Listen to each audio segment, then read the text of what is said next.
주목받는 섹터들 무엇이 있는지 이번 문제를 통해서 알아보겠습니다.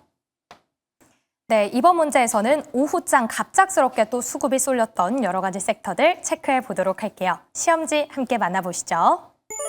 네, 화장품, 미용 의료기기, 음식료, 가장 매력적인 소비주는 세 가지가 나타났습니다. 오늘 또 기술주들이 전반적으로 하락하다 보니 오후장 이 소비재들로 이목이 집중됐는데요. 먼저 가장 핵심은 화장품이었습니다.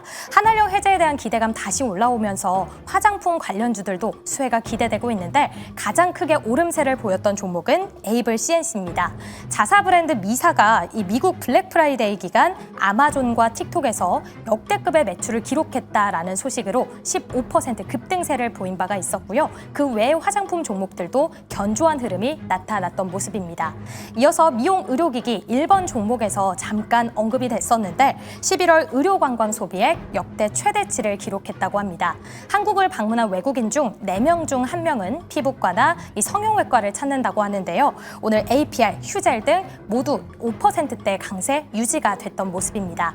마지막으로는 음식료까지 나와 있습니다. 그 안에서도 효자식품, 라면의 경우에는 올해 수출액 사상 최고치를 경신할 걸로 보여지는데요. 이뿐만 아니라 정부와 영국의 경우 FTA 개선 협상을 타결하면서 K푸드 앞으로 수출에 있어서 난이도도 조금 줄어들 수 있을 걸로 기대되고 있습니다. 소비재 안에서 세 가지 중 어떤 것들을 꼽아야 더 큰 수익을 누릴 수 있을까요? 하나만 체크해 보도록 할게요. 그럼 두 번째 주식 남녀의 선택 보드를 들어주시죠. 네, 사실 이렇게 연말 추운 겨울이 되면은 소비주들이 주목을 받는 시즌이긴 합니다. 워낙 또 건조하다 보니까 수분 보충 필요하니까 화장품 주목받죠. 뭐 집에서 홈케어 해야 되니까 미용 의료기기들 주목받죠. 호빵 생각나시죠? 예, 음식료 뭐 등등도 많이 주목을 받는, 그리고 여러 가지 할인 행사도 많이 하기 때문에 이런 관련 종목들이 좀 일시적이라도 주목을 받는 경우들이 있는데, 최근 흐름들을 보면은 너무 종목별로 편차도 크고 생각만큼은 잘 가지 못한다 라는 얘기들도 나오는 것 같습니다. 자, 이 중에서 과연 매력적인 소비주가 있다면 어떤 거를 꼽아 주실지 두 분의 보드를 확인해 보도록 하겠습니다.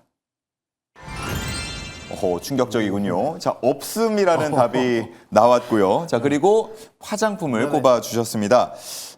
일단 화장품을 먼저 들어야겠는데요. 그렇죠. 예. 사실 뭐 화장품은 제가 주고 또 말씀드렸던 섹터이기도 하고, 제가 또 이렇게 매일경제에서 여러분들 뵐 때마다 뭐 뿌띠준으로 불릴 정도로 화장품 시장을 좀 많이 좀 주목을 좀 해드렸었는데, 사실 화장품주를 제가 주목해라라고 말씀드리고 싶은 이유는 일단 첫 번째로는 이 수출 실적을 먼저 보라, 이거를 말씀드리고 싶어요. 그러니까 지금 고환율이 계속되고 있고 수출 기업들에 대한 이 실적 기여도가 상당히 또 이 환차익으로 인한 흐름들이 좀 기대가 되고 있는 상태인데, 사실 우리가 수출하면 반도체, 자동차, 뭐 이런 철강 이쪽만 생각하다 보니까 K뷰티를 떼놓고 보는데, 생각보다 올해 중순부터 계속 K뷰티 시장에 대한 실적 기대치는 계속 우상향되고 있어요.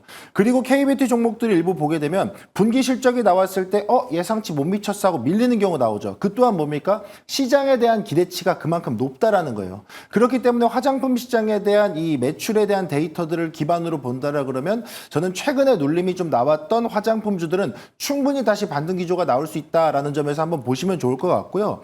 두 번째로 보시게 되면 사실 지금 시점에 경기가 좋다라고 이야기하기는 좀 어려워요. 왜 그러냐면 아시겠지만 뭐 저도 그렇고 여러분들도 그렇고 우리가 뭐 시장에 빵빵하게 자금을 넣을 수 있는 현금 흐름은 없잖아요. 그렇다 보니까 아무래도 소비가 줄어들어요. 그럼 이렇게 소비가 줄어들 때 우리 사람들의 심리는 작은 거 하나를 소비하면서 행복을 찾아요. 그게 뭡니까? 화장품입니다. 그렇기 때문에 물론 색조 화장품에 대한 부분들은 뭐 성별의 편차가 있을 수는 있겠습니다만, 이걸 립스틱 효과라 그러거든요. 화장품 시장에서 작은 제품을 구매함으로써 내 마음의 공허함을 채우는, 그게 바로 화장품이기 때문에 그런 소비 진작만 조금 더 연계가 된다라 그래도 충분히 화장품 관련된 기업들은 버틸 수 있는 이 경기 방어주가 충분히 될 수 있다라는 관점에서 화장품주를 저는 계속 좀 주목해 보셔라, 좀 이렇게 말씀드리도록 하겠습니다. 네, 좋습니다. 화면에도 나왔지만 이제 과거에는 중국 쪽으로의 수출 비중이 워낙 높았던 우리 화장품인데 지금은 이제 미국 쪽의 비중이 굉장히 높아졌고, 그에 따라서 희비가 엇갈리는 종목들도 많은 것 같습니다. 저희 뭐 과거에 이제 로드샵 대표 주자들 같은 경우는 최근에는 많이 그렇게 힘을 받지 못하는 모습이고, 새롭게 또 떠오르는 수출 잘하고 있는 미국 쪽에서 잘 팔리는 그런 종목들이 좀 주가가 움직이고 있어서 이에 대한 좀 나눠서 보는 것도 필요할 것 같다는 생각이 드네요. 자, 그런가 하면 없음을 적어주셨는데 화장품 뭐 설명 방금 들었지만 나름 매력적이고 미용 의료기기 요즘에 또 여성분들도 그렇고 남성분들도 꽤 쓰는 분들이 많아지고 있어서 맞아요. 유망하지 않나 이런 생각도 드는데 주가 매력 없습니까? 투자 매력? 소비자의 입장에서 예. 저는 계속 삽니다. 어, 올리브영 세일하면은 예. 가서 몇십만 원 긁고. 우리가 원래 생활 속에서 투자 포인트를 발견하자 이런 얘기 많이 하잖아요. 뭐 그런 포인트가 좋기는 한데 다만 제가 없음에 대한 이유를 드린 거는 군집성이 조금 떨어진다. 군집성? 예. 그러니까 이제 보통 이제 주도 섹터가 되면은 하나의 대장주가 있고 하나의 대장주가 움직일 때 다른 종목군들도 우르르 따라 움직이는 경향들을 보이는데 그렇죠. 예. 지금 화장품이라든지 미용 의료 혹은 뭐 음식료를 보게 되었을 때 하나 간다고 해서 대다수의 그와 연관되어 있는 종목군들이 함께 움직이는 모습들은 아니에요. 차트를 돌린 종목도 있고 아직까지 바닥권에 있는 종목군들 있기 때문에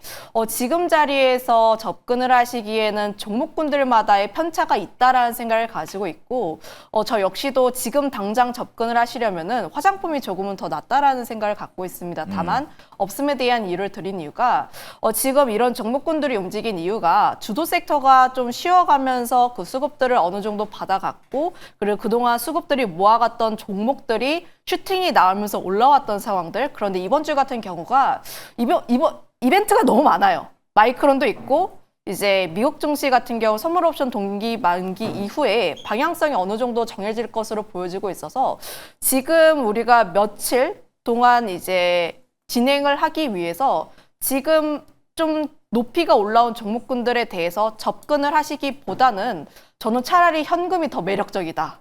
지금 현금을 보유를 하고 있어서 방향성이 확실하게 정해진 다음에 그 다음에 저는 주도 섹터로 그래도 승부를 보는 게 맞지 않을까라는 생각을 가지고 있어서 지금은 관망에 대한 의견 드려보도록 할게요. 네, 군집성 말씀을 해주셨는데 이제 오늘장에서 화장품 혹은 미용 의료기기, 음식품, 식품 쪽 보면은 상승하는 종목보다 하락하는 종목이 많았어요. 오늘 어쩔 수 없이 뭐 그런 수급적인 측면도 있었겠지만 확실히 말씀을 해주신 것만큼 종목별로 희비가 많이 나뉘는 하루였다라고 볼 수가 있을 것 같고 그런 흐름이 뭐 비단 오늘뿐만 아니고 조금 더 이어지는 그런 모습들이 있었습니다. 그래서 현금을 좀 확보해 놨다가 이후에 AI 거품론이 사라지고 올라갈 때쯤 관련된 종목들이 있죠. 많이 시장에서 주목받고 있는 쪽에 비중을 늘려보자 이런 말씀을 해주셨습니다.